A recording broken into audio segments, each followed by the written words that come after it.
சின்ன சின்ன குழந்தைங்கள நீ தொல்லை பண்ணிக்கிட்டே தான் இருக்க. உனக்கு கொஞ்சம் கூட வெக்கமா இல்லையா? உனக்கு சரியான பணம் கத்து கொடுத்தீங்க. ஒரு அம்மாவால பீட்சா பண்ண முடியும்னா அவளுக்கு தொல்லை கொடுக்கறவங்கள சட்னி கூட ஆகுமா? பசங்க நம்ம பேச்சு கேட்காம போகலாம், அம்மாவுக்கு தொல்லை கூட கொடுக்கலாம். ஆனா குழந்தைங்களுக்கு யாராவது கஷ்டத்தை கொடுத்தா அது அந்த அம்மாவால தாங்கிக்க முடியாது. குழந்தைங்க அம்மா அப்பாவை பத்தி தப்பா யோசிக்கலாம். ஆனா அப்பா அம்மா எப்பவுமே அவங்க குழந்தைங்களுக்கு கெடுதல் நினைக்க மாட்டாங்க. அவங்க எப்பவும் தான் குழந்தைங்களை நேசிப்பாங்க. ஆனா என்ன கேட்ட கனவுகள் என்ன? அண்ணா, நீ மறந்துட்டியா?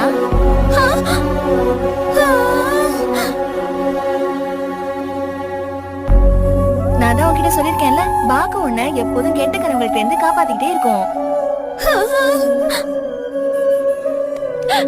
அம்மா, ஐ அம் சாரிமா. என்னோட அவசரத்தை